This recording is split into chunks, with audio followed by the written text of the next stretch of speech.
Bwana Yesu asifiwe. Praise the Lord. Shengero Yesu ashimwe. Church of God, praise the Lord. Numwanya mwiza Imana iduhaye. This is a great time that God has given us.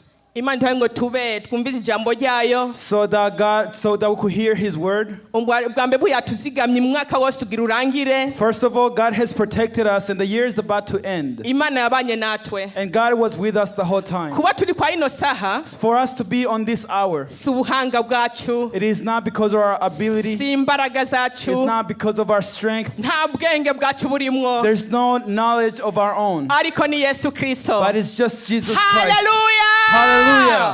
Hallelujah. Hallelujah. Twishime kweli, twishime shengero Let us be ry'Imana. happy, Church of God. Kuko Imana yatwemere kuba hano kwa uno munsi. For God has allowed us to be here today. Hama manje gushimira Imana yo mwijuru. I thank God of heaven Yongeye kumpa uno mwanya. that has given me this time Kugira ngo mbe imbere y'ishengero ryayo. so that I could be in front of His congregation. Ntabwo biba byoroshe. It is not easy. N'ubuntu bw'Imana. It is the Hallelujah. grace of God. Nkashimira n'abakozi I thank the servants of God batwizeye bakaduha uno mwanya. that believed in us and gave us this time. Hallelujah. Hallelujah. Baze wumwicanye ngo urishimye. Ask the person next to you, are you happy today? Akubwiye gute? What did he say? Ni wishime ko n'umunsi mwiza. Be happy because it's a good day. Hari benshi umwaka batawurangije. There's many people who did not complete this year. Hari abawurangije arabimuga. There are some people who completed it having been disabled. Maybe they have only one leg. Bafite ijisho rimwe. Maybe they have only one eye. Badafise abavyeyi. And they don't have parents maybe. Ariko wewe uri hano. But you are here. Niki kibuzo tokwishima. What's stopping you from being Bwana happy? Yesu asifiwe. Praise the Lord. Hama ibisigaye. Now what's left? Nje nduwugurura. I'm coming here to open. Shengero ndabasaba tujane. Church of God, I'm asking you to follow me. Nje kuguha breakfast n'akayabagu. This is going to be like breakfast. It's Kugira just ngo going to be witegure kurya little neza. small so that you could be prepared to eat very well. Bwana Yesu asifiwe. Praise the Lord. Ndabinginge tujane. I ask you, please follow along. Turaraba ijambo rya n'umunsi. Today we're going to read the word. Kuba icyaremwe gisha. To be a new creation. Kuba icyaremwe gisha. To be a new creation. Bwana Yesu asifiwe. Praise the Lord. Turaza kuraba ngo iyo umuntu abaye icyaremwe gisha. We're going to look at and see when a person becomes a new creation. Amera gute? How do they become? Icyaremwe gisha nuwahe? What does it mean to be a new creation? Icyaremwe gisha agenda gute? How does it mean to walk as a new creation? Hallelujah. Hallelujah. Ntatebeje. Without going any further, reka sabe mwarimu adusomere mu Kirundi neza. I'm going to ask Evangelists to read for us in Kirundi. Abakorinto ba kabiri. The 2 Corinthians. Gatanu ku murongo wa 17. 5, line 17. N'umurongo umwe gusa mwarimu. Just one line. Ome mu izina rya Yesu. Amen. Abikorinto ba kabiri gatanu ku murongo wa 17 umurongo umwe gusa. Amen. Ubugingo busha bwo muri Kristo Yesu. Hallelujah. Havuga ngo nuko rero umuntu wese iyo ari muri Kristo aba ari caremwe gisha. Hallelujah. Ivya kera biba bihise vyose biba bicitse bisha. Amen. In English it says, therefore, if anyone in Christ, the new creation has come. The old has gone, the new is here. Hallelujah. Hallelujah. Amen. Turamaze kumva.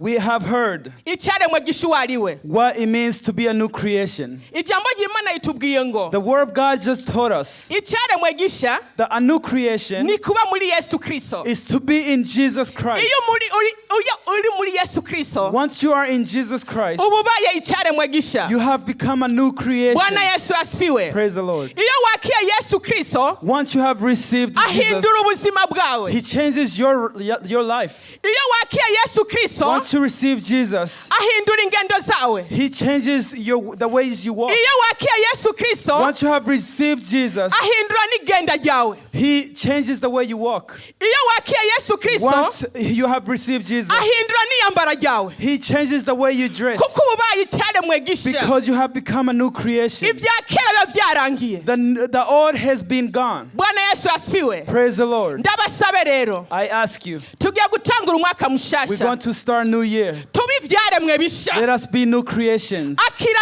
Yesu Kristo, Receive Jesus Christ. ba muri Yesu Kristo, Be in Jesus Christ ubi icyaremwe gisha. and be a new creation. Aho wagenda ufise ubunyantege nke, Wherever you went with the weakness, niba aba muri Yesu Kristo once you're in Jesus, arakugira icyaremwe you gisha. become a new creation. Bwana Yesu asifiwe. Praise the Lord.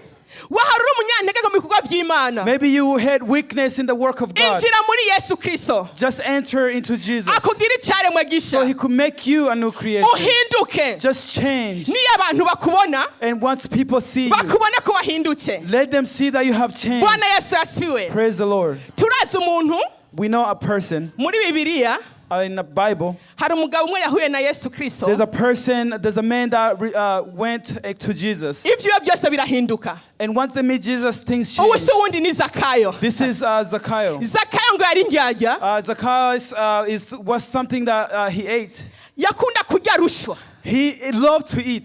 ariko ahuye na Yesu Kristo, But once he met Jesus, ngo Yesu yaramuhinduye Jesus changed him. aba icyaremwe He gisha. became a new creation. Ijambo ry'Imana ritubwira The ngo Word of God tells us n'abo yari yaranyaze that even those people ngo he has bose removed, yarabasubije that those people he stole from, he went back and gave it all back kubera yakiye Yesu because he Kristo. received Jesus Christ. Iyo wakiye Yesu Once you Kristo receive Jesus Christ, ibya kera biragenda. the old is gone.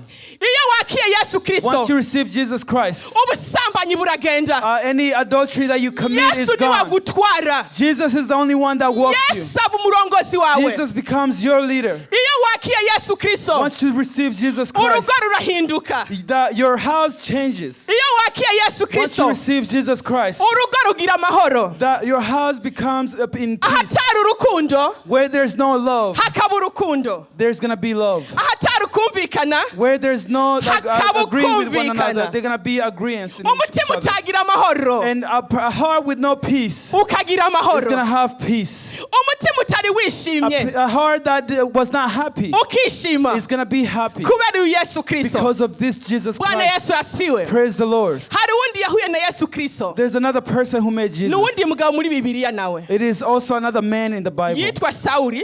This is Sauri. Ntabwo ari Sawuli umwami, ni Sawuli yahindutse It Paulo. is not the king. It is the Saul in the that turned into Uyu Paul. Sawuli nawe ngo yari umwicanyi, This Saul was a killer. yari yarahejeje abantu. He was killing people back Umva to back. ingene Satani akoresha Just abantu. hear how Satan works Iyo in utari people. icyaremwe gisha When you're not a new creation, abantu baranagutinya. people are afraid of you. Uyu Sawuli baramutinya This Saul, people were afraid of him kubera yari umwicanyi, because he was a killer. yarahejeje abagabo, And he was also killing araheza men. abagore, And he was killing women. araheza ugwaruka. He was killing young Ntawavuga Yesu people. mw'uwo mwanya wiwe. And nobody was able to speak Jesus in that Bwana time. Yesu asifiwe. Praise the Lord. Ariko ijambo ritubwira The ngo word tells us amaze kwakira Yesu Kristo, once he received Jesus, amaze guhura na Yesu, once he met haleluya, Jesus, hallelujah, Sawuli yarahindutse. Saul changed. Sawuli yabaye igikoresho cyiza. Saul became a tool. Sawuli yavugiye Yesu neza, And Saul began to yabaye communicate about icyaremwe Jesus. gisha. He became a new creation. Ingendo zarahindutse, And his ways of walking n'abamubona ngo changed. baratangara. And even the people who saw Ntibizera him yuko ari were Sawuli. shocked. They would not believe that it was Saul. Baguma bamutinya, They were afraid of him. ariko kubera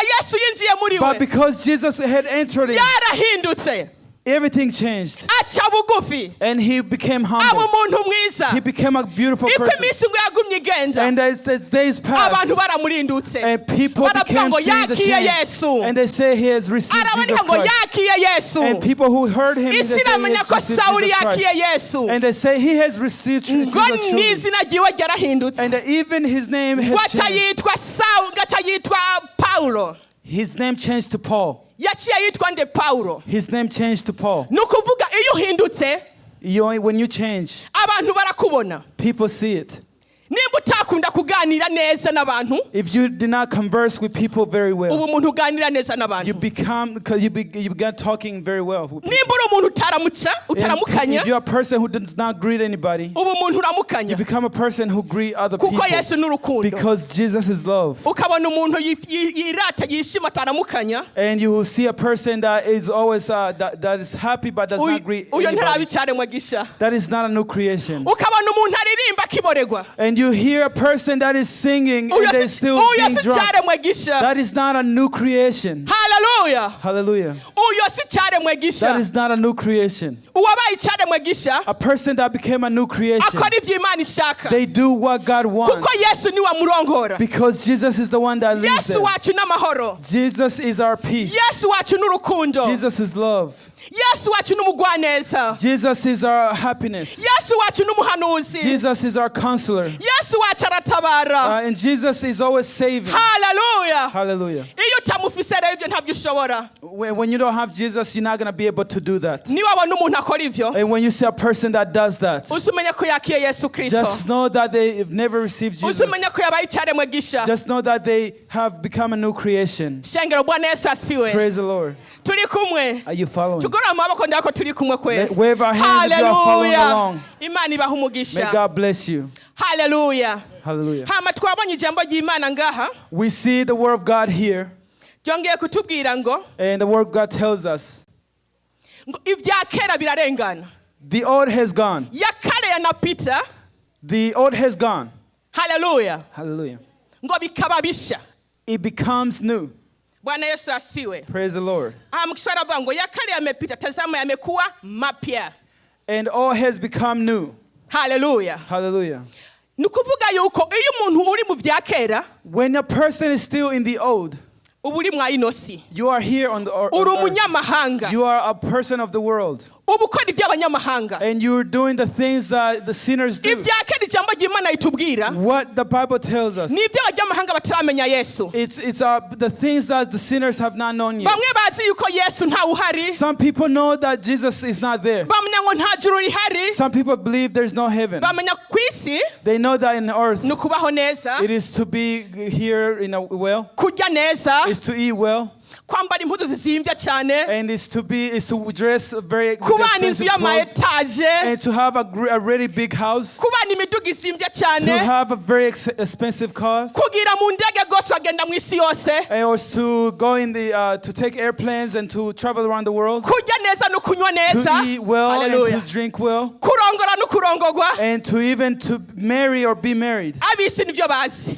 That's what the world knows. kwambara neza utikwije And to dress without dressing properly, kwerekana ubwambure bwawe or to show your nakedness. ibyo ni iby'abisi That is the things of the world. ibyo ni ibya kera ni iby'abisi That is the things, the old. aba rero babazi ibya Yesu Kristo And those people who have known Jesus, ntabyo bazi they don't know. uba bazi yuko upfuye They know that if you die, Birarangiye. it's over. ntibazi ko hari ubundi buzima inyuma yo gupfa They don't know that there's another life after you die. hawajui kama dunia itakunjwa kama karatasi And Hallelujah. they don't know that this world hiyo is like siri fragile. hawana That this world, kwa sababu hawana Yesu Kristo because they don't have Jesus. hawajawa kiumbe kipya And they don't know yet. hallelujah Hallelujah. iyo wabaye icyaremwe gisha Once rero you become a new creation, umenya ko Yesu azoza you will see that Jesus will come. ukama witeguye And you'll be prepared always. hari umugabo umwe kandi muri Bibiliya There's another man in the Bible.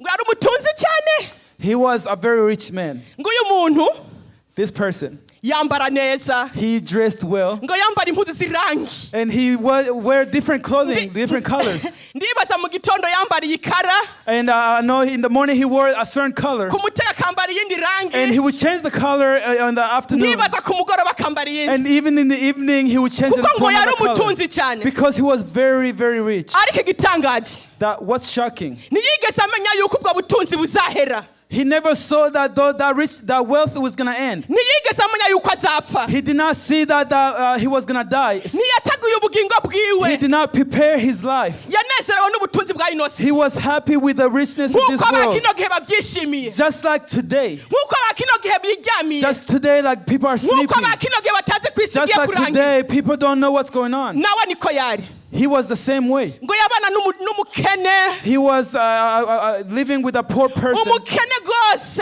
a person that was extremely poor. umukene ngo arafite n'ibiguma ku mubiri wiwe That poorness was even on his body. It uwo was mukene obvious. yitwa lazaro And that person was named was lazaro Lazarus. yari umukene Lazarus was a poor person, abana n'umutunzi and he was living with a wealthy umutunzi person. imana yahezagiye pe A wealthy person God has blessed, ariko uyo mutunzi but that wealthy person, kuko atacaremwe gisha because he's not a new creation, ntabwo yamwitayeho he was not careful. ngo lazaro ngo yajya And when Lazarus ngo went, ujya mutunzi zakorokeye hasi and then he would go around taking what was ngo falling on the nibyo ground, yatora akarya and that's why he would pick up to eat. umvira ayo magorwa yo kutamenya yesu Just hear what it's like to not know Jesus. umva ugene yari afise umutima mubi Just hear how he had a bad heart. umva uwo mutunzi ngene atagira urukundo And that wealthy person did not have love. imana yaramuhezagiye God had blessed him, ariko ntiyamenya gufashisha abakene but he did not know how to help the poor. uwo mukene yarapfuye That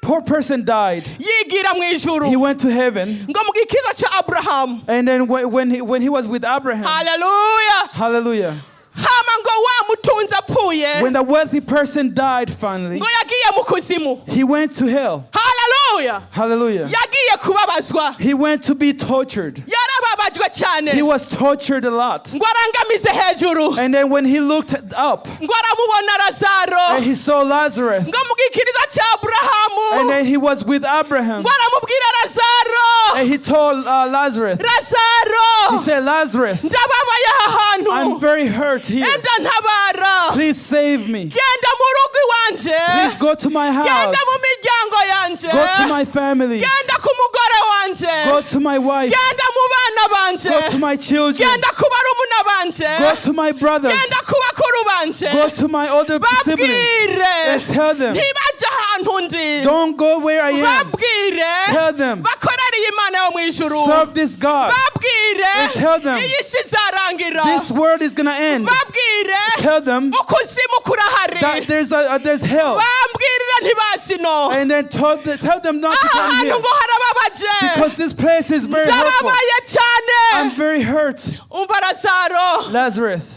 ya aburahamu aramubwira ngo And he told him that ntibigishoboka it's not possible, waratevye that it's too late. waratevye It's too late. ijambo ry'imana wararyumvise The word of God, you heard it, urarisuzugura but you did not listen. wari umutunzi You were a rich person. ntiwakoreye imana You did not serve God. wari umutunzi You are a rich person. ntakigira cumi wa ntawe You did not mpaye give offering. wari umutunzi You were a rich ntiwafashije person. imfubyi n'abapfakazi And you did not help the poor. igihe cyararenganye The time has ngo passed. nibatumvira bariya bari kubaha ubutumwa So those people who are not ngo listening, those nubwo people who are nojya preaching, ntibigishoboka that time it was not bwana yesu possible. asifiwe Praise the Lord. ndaguhanuye nawe nshuti yanjye I am uri telling you kumvira now, ijambo uno munsi brothers and sisters who are wumve ko listening to isi this word, izahera just know that the world will end ntumere eventually. nk'uyu mutunzi w'ikijuju Don't be this person who was mutunzi a fool. yibagiye yuko iyi si Don't be like this person who thought this world azaguma yinezerewe that he mu will stay happy in ariko it. tumenye ko ijuru rihari Just know that the heaven is there. na satani arahari Also Satan is there. twitegure twese